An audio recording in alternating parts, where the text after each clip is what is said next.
At times like this, and well, there were many, I always wonder why the hell I'm doing this to myself. Then I recall the day I decided to become a military aviator and join the French Air Force squadron called Lafayette, composed largely of American volunteers. We decided to fight in a great war long before the U.S. declared war on Germany. Now I curse it in turns with a prayer for life. Alright, I'm just kidding. So it all started with my fellow airmen who inspired me to take on this challenge. Frank was deeply wounded by the loss of his dear friend Benjamin, whose aircraft was shot down and destroyed by the Germans. Frank was determined to get his revenge in the best way he possibly could, by joining Lafayette. James joined the squadron because he was fed up with living the mundane life of a farmer. And deep down in his heart, James always knew he was destined to do greater things. Thus, he did not think twice at the opportunity to fight in the name of the great ideals. And me, I was looking for an adventure. But we had one thing in common.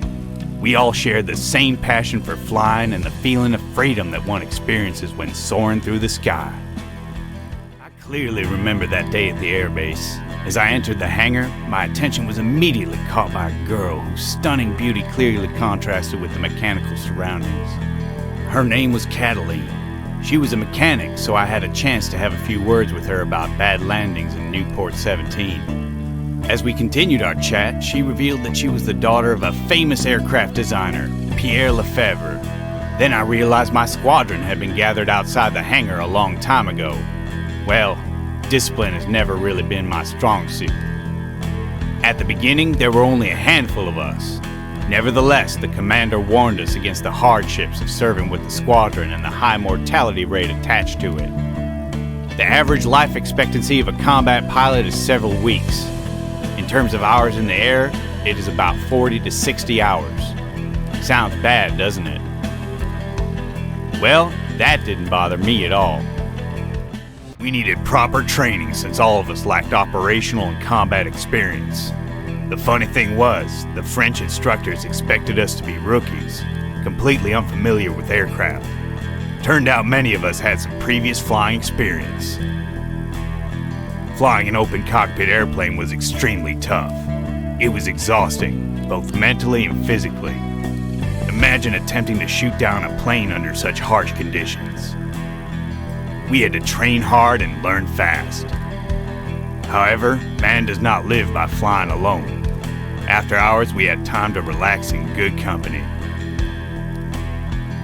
We also had a chance to make friends with the locals, or should I say, a rather unsuccessful attempt. To make the time pass more pleasantly for us at the airbase, we rescued 2 lion cubs from the local circus.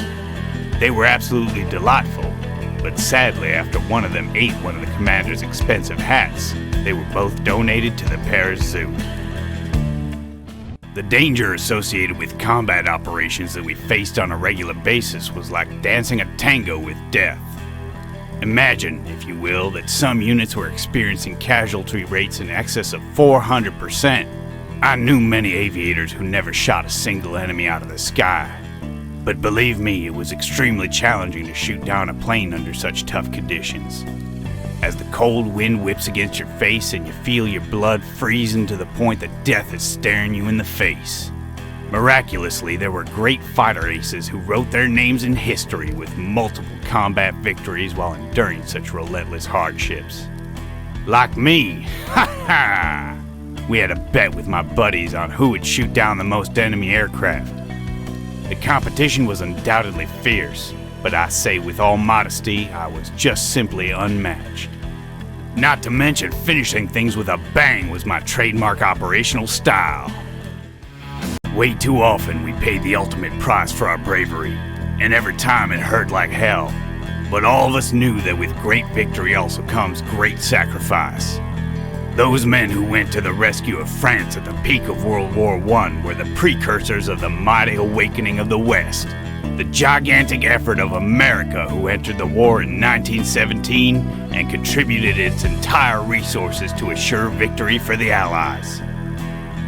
It was the pioneering airmen of the Lafayette Escadrille who formed the foundation on which U.S. aviation combat was built. And they did it for no selfish aim nor world conquest, but instead for the greater good.